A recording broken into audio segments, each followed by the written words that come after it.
coup d'etat sunset.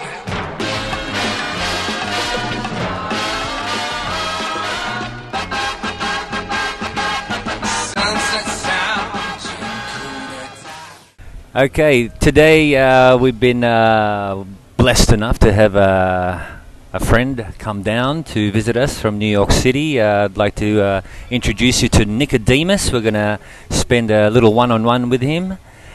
Welcome. Thank you. Now we're going to ask a few questions here. So the first one I'm going to ask you is, starting from as early back as you like, what led you to becoming part of a Giant Step in the 90s? Well, Giant Step was doing really innovative music with DJ and live percussion, live instrumentation, and I kind of came from that background. You know, I was always jamming with friends in high school, and it was kind of a natural fit. And when I was finally kind of old enough to sneak into one of their shows, I hit them off with a tape, and asked if they needed DJs, and I was just lucky enough that they did, and they put me in the roster. We did like a little jam session and live, like a kind of impromptu thing, and it worked out really well. So they asked me to jump on board. This was like around 1995. Yeah. How did your music evolve into include so many influences?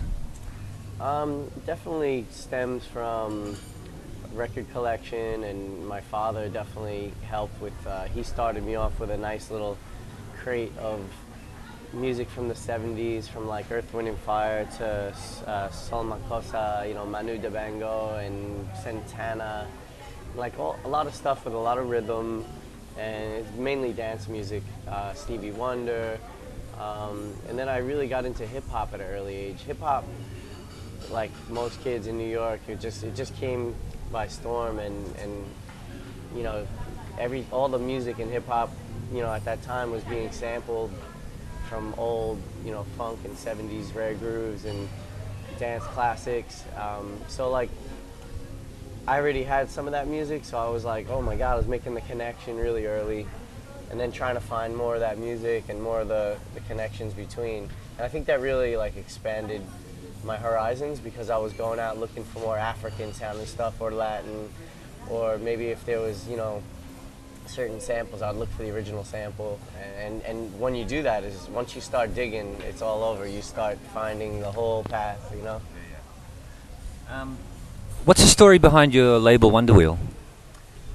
Well, Wonder Wheel Recordings came from, it was just a necessity. We needed a label. Everyone was starting to produce at the same time. And we started with a label called Rhythm Love Records. And then we made a collaboration with Giant Step Records. Giant Step Records decided that maybe there wasn't enough money in the music business of pressing records.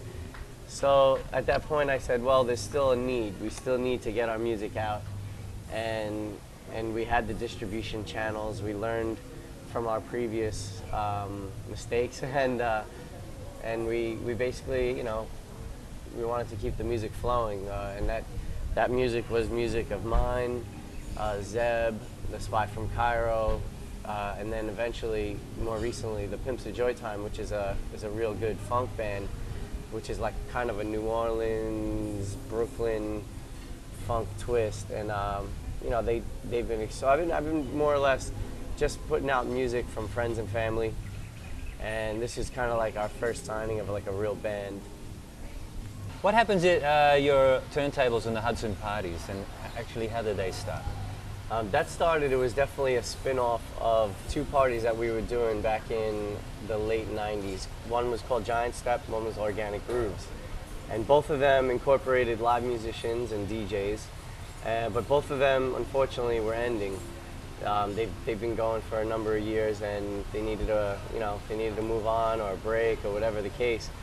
And we were still rolling, I was DJing, and a friend of mine, Mariano, was playing congas, and he switched to DJing, and Nappy G remained on congas and timbales and bongos.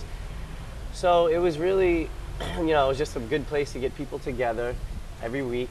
We kind of live for that weekly get together. In New York, you get so busy and you forget to reconnect with people. course. And the Fridays were our kind of reconnection and our party time. And it really went off. It went off with a bang right from the beginning because we found pretty much one of the first outdoor spaces in New York City that can do weekly events. Took a little convincing, but we got a spot that didn't have neighbors, and we were able to like kick the music until 4 o'clock in the morning. And so people were just freaking out. If you could see the people's faces when they walked in through this long corridor and then to the outside, the outdoors, no ceiling, like, you know, it was just, people went nuts. And it kind of, you know, it gave us a little bit more leeway. Like we had like a little more playroom at that point. Like we can go into any music we wanted to because we had a pretty much like a captive audience. Like people went there and they stayed.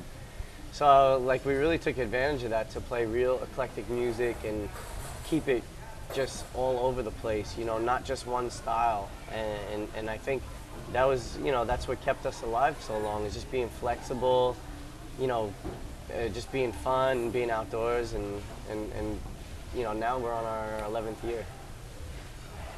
What kind of crowd do you get in there, and how many people are we talking about? The crowd, it just varies, you know. It's mainly, it's anyone who is open to this type of music. So we're not really playing any pop music. So a lot of those people who want to go out just for stuff that they know, you know, maybe they would get weeded out or they wouldn't come back all the time. But it's an open door policy. It's anyone who wants to get down. I think we make it clear like that it is a dance party, and you know, like come to dance, you know, and that's a really important thing.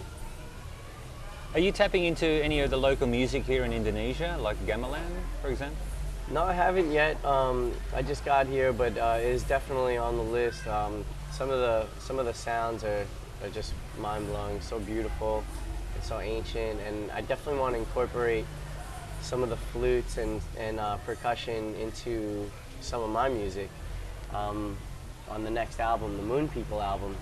So I'm a little bit on the hunt for musicians and also some instruments. Yeah, I'm definitely gonna take some sound from here and bring it into the context of what I do. Sure. Has world music been given a bum rap, do you think? And how do you keep it groovy and soulful? Yeah.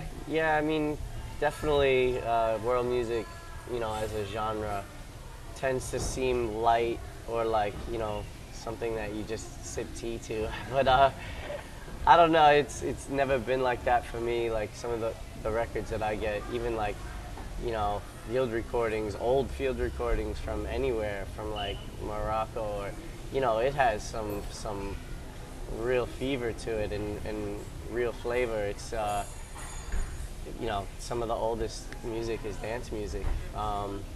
So I think I like to tap into that element of it and find the funk and the soul and the kind of inspiration in there to make you get up and dance, you know, from all music from all over the world, you know, really Sure.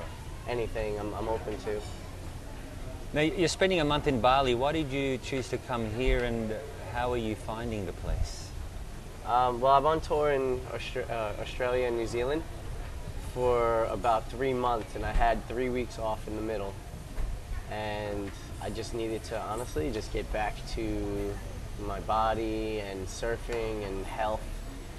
And I thought Bali would be perfect. I know a bunch of people here, and a friend who's a great surf instructor, so he took me to all the secret spots.